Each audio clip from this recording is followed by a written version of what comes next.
नमस्कार दोस्तों, मैं ब्रजेंद्र वर्मा आपके अपने YouTube चैनल ESC चैनल पर आप सभी लोगों का हार्दिक स्वागत करता हूं।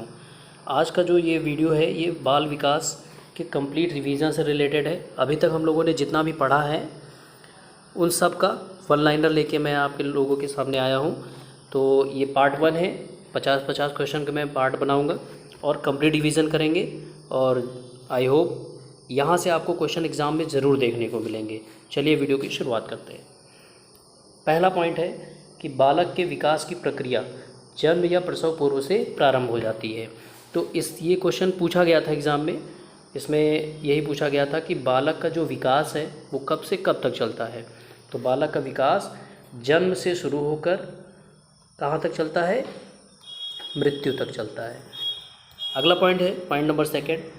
एक नवजात शिशु का जो कद या जो उसकी ऊंचाई या लंबाई होती है वो 19.5 इंच में कहेगा तो 19.5 इंच, और सेंटीमीटर में पूछेगा तो 51.5 सेंटीमीटर, मतलब 51.5 सेंटीमीटर होती है।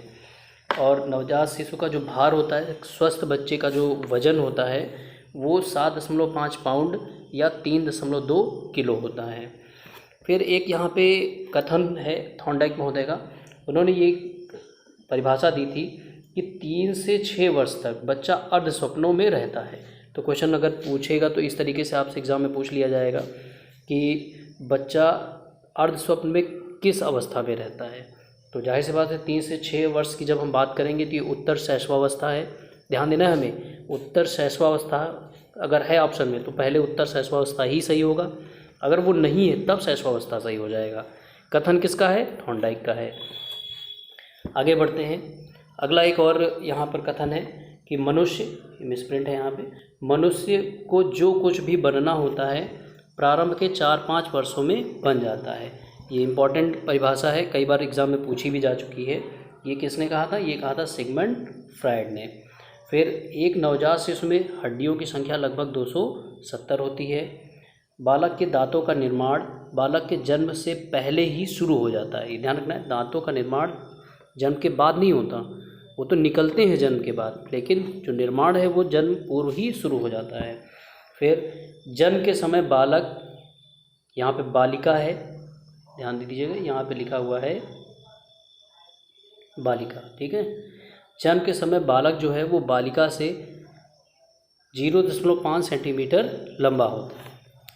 अगला पॉइंट है मूल संकरित अवस्था का काल जो है वो 7 से 11 वर्ष होता है। एलिमेंट्री स्कूल की आयु 6 वर्ष होती है। वैलेंटाइन ने शैशवावस्था को सीखने का आदर्श काल कहा है। तो ये भी पूछा गया कि सीखने का आदर्श काल किसने कहा है। तो सीखने का आदर्श काल वैलेंटाइन ने कहा है, और सीखने का आदर्श काल कौन सी अवस्था है, वो शैशवावस्था है। फिर अगला पॉइंट है कि सबसे तेज शारीरिक विकास शैशवावस्था में होता है। ये पॉइंट ध्यान रखना है, सबसे तेज शारीरिक विकास जो होता है वो शैशवावस्था में, फिर बाल्यावस्था में ये थोड़ा सा मंद होता है, और किशोरावस्था में पुनः तीव्र हो जाता है। अगला पॉइंट है शैशवावस्था द्वारा जीवन का पूरा क्रम निश्चित होता है। ये परिभाषा किसने दी है, ये परिभाषा दी है एडलर ने। फिर बाल्यावस्था समूह एवं चुस्ती की उम्र होती है। देखा होगा बालक जब बाल्यावस्था में प्रवेश करता है तो दोस्त बनाना शुरू करता है, उसी को हम समूह कह सकते हैं। समूह में रहना पसंद भी करता है वो। और चुस्ती की उम्र, बालक इस उम्र में थकता नहीं है, वो दिन भर चलता रहता है या कुछ खेल कूद उसका लगा ही रहता है। फिर रॉस ने क्या कहा है, रॉस ने बाल्यावस्था को मिथ्या परिपक्वता कहा है, मिथ्या परिपक्वता का काल कहा है। तो ये इम्पॉर्टेंट बन जाता है आपके एग्ज़ाम के लिए, पूरे चांसेस हैं इसके पूछे जाने के। अगले पॉइंट पे आते हैं, पॉइंट नंबर 16 है यहाँ पर। पॉइंट नंबर 16 कह रहा है कि बाल्यावस्था में बालक बाह्य केंद्रित होता है। कैसा केंद्रित होता है, बाह्य केंद्रित। और आत्म केंद्रित कब होगा, शैशवावस्था में। बाल्यावस्था में संग्रह करने की प्रवृत्ति पाई जाती है। शर्म तथा गर्व जैसी भावनाओं का विकास बाल्यावस्था में ही होता है। फिर प्राथमिक विद्यालय, विद्यालय है यहाँ पे, ध्यान रखिएगा, विद्यालय लिखा हुआ है। प्राथमिक विद्यालय में प्रवेश की अवस्था कौन सी अवस्था होती है, बाल्यावस्था होती है। बाल्यावस्था वास्तविक जगत में प्रवेश की अवस्था होती है। ये सारे पॉइंट आप ध्यान से देखिए, आपने ज़रूर कहीं ना कहीं देखे ज़रूर होंगे, एग्ज़ाम में पूछे जाते हैं, इसीलिए मैंने यहाँ पे 50 टॉप पॉइंट रखे हुए हैं। फिर है बाल्यावस्था में शिक्षा सामूहिक खेलों एवं रचनात्मक कार्यों के माध्यम से दी जानी चाहिए। तो बाल्यावस्था में शिक्षा कैसी होनी चाहिए, खेल के माध्यम से होनी चाहिए, दी जानी चाहिए बालकों को, और कोशिश ये किया जाए कि बालक खुद से कोई ना कोई कार्य करके सीखे। फिर है पूर्व किशोरावस्था अत्यंत द्रुत एवं तीव्र विकास का काल है। किशोर ही वर्तमान की शक्ति एवं भावी आशा को प्रस्तुत करता है। ये कथन किसने कहा? ये कहा क्रो एंड क्रो ने। फिर बालक का शारीरिक, मानसिक, सामाजिक एवं संवेगात्मक विकास किशोरावस्था में पूर्णता को प्राप्त होता है। तो ध्यान रखिए कि ये पॉइंट आपका एग्जाम में पूछा गया था कि ऐसी कौन सी अवस्था है जिसमें बालक का मानसिक, सामाजिक और संवेगात्मक विकास पूर्णता को प्राप्त होता है। तो वो अवस्था है किशोरावस्था। फिर किशोरावस्था की प्रमुख मनोवैज्ञानिक विशेषता क्या है? पूर्ण संवेगात्मक विकास के कारण स्थायित्व एवं समायोजन का अभाव हो जाता है। यहाँ पे संवेग बहुत तीव्र होते हैं, जिसकी वजह से बालक परिस्थितियों के साथ समायोजित नहीं हो पाता है।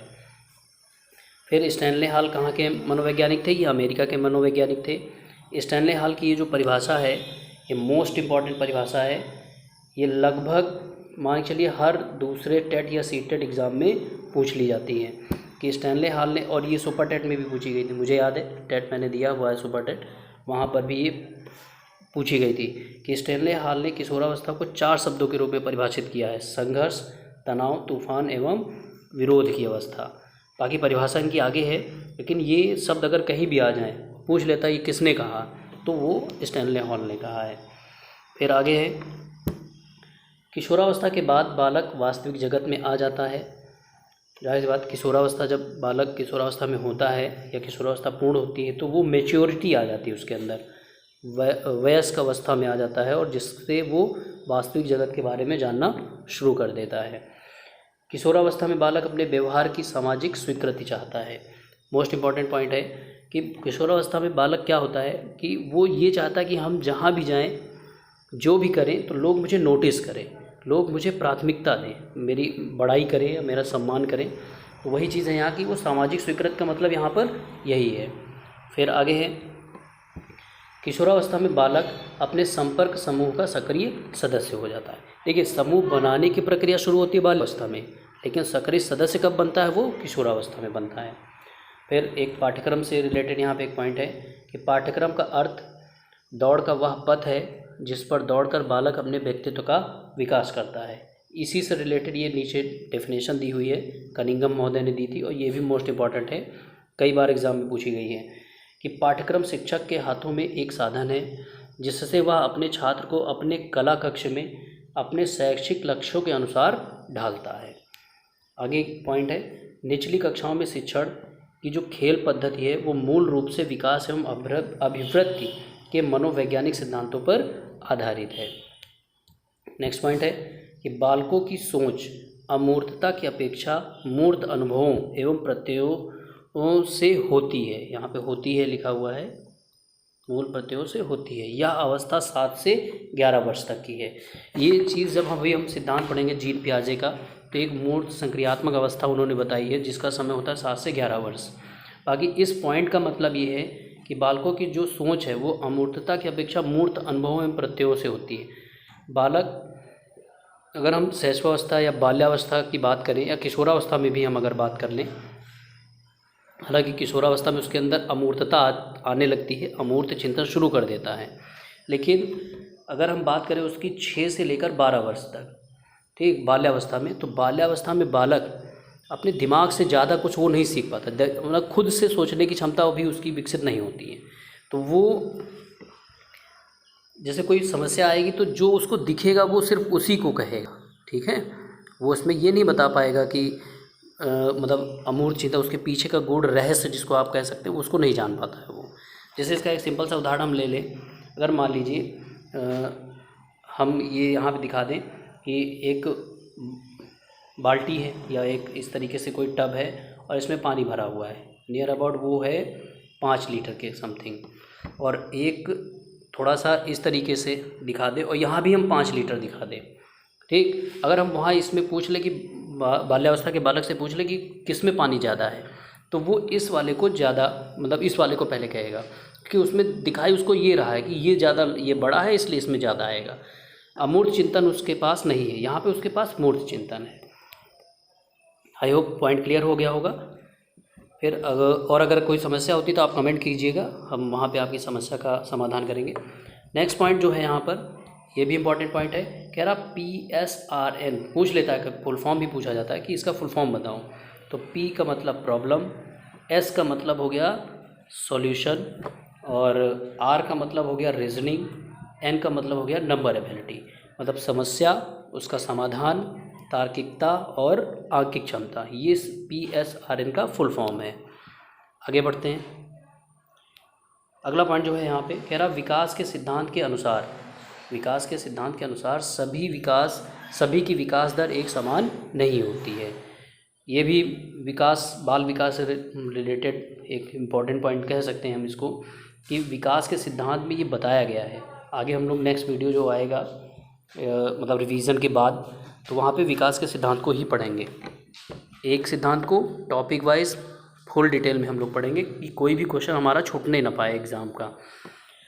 तो विकास के सिद्धांत के अनुसार ये बताया गया कि सभी लड़के एक जैसे विकसित नहीं होते। किसी का विकास तीव्र होता है, किसी का मंद होता है, किसी का पहले होता है, किसी का बाद में होता है। ये चीज़ यहाँ पे बताई गई है। अगला पॉइंट है कह रहा मिश्रित आयु वर्ग वाले विद्यार्थियों की कक्षा से व्यवहार रखने वाले शिक्षक के लिए सर्वाधिक महत्वपूर्ण विकासात्मक अवस्थाओं का ज्ञान है। तो ये जो क्वेश्चन है, इस तरीके के थ्योरेटिकल क्वेश्चन, वो सीटेट के लिए मोस्ट इंपॉर्टेंट हैं, और सीटेट का एग्ज़ाम आने वाला भी है। तो इसमें ये कह रहा कि ऐसा एक कक्षा है जहाँ पे मतलब अलग अलग आयु के बच्चे बैठते हैं, तो वहाँ पर शिक्षक को सबसे ज़्यादा जो महत्वपूर्ण है वो विकासात्मक अवस्थाओं का ज्ञान, क्योंकि जब हमें पता होगा कि किस आयु वर्ग के बालक को कैसे शिक्षा देनी है, तभी हम उसको अच्छे से शिक्षित कर सकते हैं। हमें कुछ भी अगर एग्ज़ाम में अगर ऐसे क्वेश्चन आते हैं तो आप अपने आप को वहाँ पे रख के सोचें, तो आपको तुरंत आंसर मिल जाएगा। फिर है विकास का परिपक्वता से वही संबंध है जो उद्दीपन का प्रतिक्रिया से। सीटेट का मोस्ट इंपॉर्टेंट क्वेश्चन, मतलब पूछे जाने वाला क्वेश्चन है। सीटेट में हर दूसरे तीसरे सीटेट में रिपीट होता है ये क्वेश्चन, और ये फिल इन द ब्लैंक्स में आता है। विकास का परिपक्वता से वही संबंध है, वही कहेगा विकास जिस प्रकार परिपक्वता से संबंधित है तो उसी प्रकार उद्दीपन किससे संबंधित होगा। इसी में घुमा घुमा के क्वेश्चन पूछ लेता है। तो ये सीटेट के लिए मोस्ट इंपॉर्टेंट है, ध्यान रखिएगा। किस एग्ज़ाम के लिए? सीटेट के लिए। कई बार पूछा भी गया है। तो उद्दीपन का प्रतिक्रिया से है, तो विकास का परिपक्वता से है। फिर आगे बढ़ते हैं। कह रहा किसी बालक द्वारा खिलौने तोड़कर उसके अवयव को देखने के लिए उसे अलग अलग कर देने की स्थिति में उसकी जिज्ञासु प्रवृत्ति को बढ़ावा देकर उसकी ऊर्जा को सही दिशा प्रदान किया जाना उचित होता है। ऐसे गुण जो होते हैं वो ज़्यादातर आपको किस बालक में दिखाई देते हैं? वो सृजनात्मक बालक में दिखाई देते हैं। कि वो खिलौना देंगे आप तो कुछ देर तो खेलेगा, उसके बाद उसको तोड़ के उसमें देखेगा कि ये कैसे काम कर रहा है। जैसे कोई चलने वाला खिलौना है तो कैसे चल रहा है, कैसे बना हुआ है। तो जब हमें ऐसा कोई बालक दिखाई दे तो हमें क्या करना, उसकी ऊर्जा को सही दिशा प्रदान करनी, ताकि वो तोड़ने से बचे, बल्कि कोई नई चीज़ बनाने में उस अपनी ऊर्जा का यूज़ करे। अगला पॉइंट है यहाँ पे सुनहरी अवस्था बाल्यावस्था को कहा जाता है। इंपॉर्टेंट पॉइंट है, आप नोट कर सकते हैं इस पॉइंट को। फिर बच्चे अपनी वृद्धि एवं विकास हेतु कठोर परिश्रम करते हैं। ये कथन किसने कहा? मैस्लो ने कहा। बच्चों को शाब्दिक या गैर शाब्दिक दंड देने का परिणाम उनका स्वयं के प्रति अवधारणा को नष्ट करना होता है। इसीलिए आज के समय में दंड को पूरी तरह से क्या कर दिया गया है? बंद कर दिया गया है, कि दंड को निषेध कर दिया गया। बालक को दंड नहीं दे सकते हैं, उसे आप समझाइए, पढ़ाइए अच्छे से, दंड देने की क्या आवश्यकता है। फिर आगे कह रहा है बच्चे जिज्ञासु प्राणी होते हैं जो अपने चारों ओर के जगत को खोजने के लिए अपने ही तर्कों एवं क्षमताओं का उपयोग करते हैं। तो बच्चे क्या करते हैं? बच्चे पहली चीज़ तो कैसे होते हैं? वो बहुत ही ज़्यादा जिज्ञासु प्रवृत्ति होती है बच्चों के अंदर। तो आपने देखा वो पूछते रहते हैं कि ये क्या है, ये कैसे हुआ, किस तरीके से हुआ, इसमें क्या है, पूछ के परेशान कर लेते हैं। तो हमें परेशान नहीं होना, ये ध्यान रखना है। बच्चे अगर पूछ रहा है कुछ भी तो हमें उसका जवाब उसको देना है, ताकि उसकी जो वही पॉइंट हम लोगों ने पढ़ा कि उसकी ऊर्जा को सही दिशा में हमें लगाना है। फिर एक चीज़ ये भी मतलब क्वेश्चन मुझे याद आ रहा है, ये भी एक बार पूछा गया है। जो फिर यहाँ पे ये कह रहा है कि जो अपने चारों ओर के जगत को खोजने के लिए अपने ही तर्कों एवं क्षमताओं का उपयोग करते हैं। अगर आप बच्चे से कोई प्रश्न पूछे और उसका उत्तर आप उसी से पूछे कि अच्छा तुम बताओ कैसे हुआ, तो वो अपना दिमाग लगा के बताएगा कि हाँ ये ऐसे ऐसे हुआ। हालांकि वो गलत हो या सही हो वो बात की बात है, फ़िलहाल वो अपने ही तर्क लगाएगा। तो इसका मतलब यही हुआ कि अगर वो अपने संसार को, अपने आसपास के वातावरण को जानना चाहता है तो वो अपने ही तर्क, अपनी ही सोच डेवलप करता है। फिर आगे है, किशोरावस्था में अहम केंद्रिता का विकास नहीं होता है। ये पॉइंट मैंने अभी बताया हुआ है। अहम केंद्रिता किस अवस्था में की विशेषता है? ये है शैशवावस्था की, ये शैशवावस्था की। और बाह्य केंद्रिता बाल्यावस्था की। तो किशोरावस्था में आपका अहम केंद्रिता का विकास नहीं होता। फिर नेक्स्ट पॉइंट है कि एकाग्रता एवं सृजनात्मकता का संबंध बौद्धिक विकास से है। सिंपल सा पॉइंट है ये। नेक्स्ट पॉइंट पे आते हैं। नेक्स्ट पॉइंट क्या है? 3 अथवा 4 वर्ष की आयु तक बालक की दृष्टि एवं श्रवण इंद्रियां पूर्ण विकसित हो चुकी होती हैं। तो ये आपका एक कह ले पॉइंट टू पॉइंट वाला क्वेश्चन है, थ्योरेटिकल क्वेश्चन है। सीधे सीधे आप इसमें कह सकते हैं, पूछ सकता है कि किस अवस्था या किस आयु वर्ग के बालक में दृष्टि एवं श्रवण इंद्रियां पूर्ण विकसित हो जाती हैं। तो वो आंसर हो जाएगा 3 से 4 वर्ष। फिर कक्षा 1 व 2 के बच्चे मूर्त अनुभव से शीघ्र सीखते हैं। तो यही अभी मैंने बताया था कि 7 से 11 वर्ष में बालक क्या होता है, वो मूर्त अनुभवों से सीखता है। जो सामने होगा, जो दिखाई देगा, उसी को सीखेगा। अमूर्त चिंतन अभी उसके अंदर नहीं आता है। बाकी सिद्धांत हम लोग अच्छे से पढ़ेंगे तो वहाँ और डिटेल में इसको देखेंगे। आगे है, स्नायु मंडल का संबंध शारीरिक विकास से है, जबकि स्मृति, अभिप्रेरणा एवं समायोजन का संबंध मानसिक विकास से है। फिर संज्ञानात्मक विकास का सिद्धांत जीन पियाजे महोदय का है। मनोलैंगिक विकास का सिद्धांत सिगमंड फ्रायड का है। मनोसामाजिक विकास का सिद्धांत एरिक एरिक्सन का है। नैतिक विकास का सिद्धांत लॉरेंस कोहलबर्ग का है। और भाषा विकास का सिद्धांत चॉम्स्की का है। ये 5 हैं। पांचों आपके एग्ज़ाम में कई बार रिपीट कर करके पूछे जा चुके हैं। तो आई होप वीडियो अच्छा लगा होगा। ये अभी हमने सिर्फ पार्ट 1 बनाया है। 53 पॉइंट हैं यहाँ पे रखे हैं, 1 लाइनर है। और यहाँ पे आपका कंप्लीट रिवीजन करने के लिए ऐसा रखा गया है। पार्ट 2 भी हम बनाएंगे, उसमें भी कोशिश करेंगे जितना भी बाल विकास को कवर कर सके कवर किया जाए। उसके बाद फिर हम सिद्धांत स्टार्ट करेंगे। तो वीडियो अच्छा लगा हो तो प्लीज़ आप लाइक कीजिए। कोई आपको सजेशन देना है तो प्लीज़ कमेंट में बताएं। और आपसे एक रिक्वेस्ट है कि प्लीज़ चैनल को अगर सब्सक्राइब नहीं किया तो सब्सक्राइब करें, ज़्यादा से ज़्यादा लोगों तक शेयर करें। जो मेरा एक उद्देश्य है कि सभी को फ्री में एजुकेशन मिले, तो उसमें आप मेरा साथ दीजिए, एक कदम मेरे साथ बढ़ाइए। मिलते हैं नेक्स्ट वीडियो में, तब तक पढ़ते रहिए, मस्त रहिए। नमस्कार।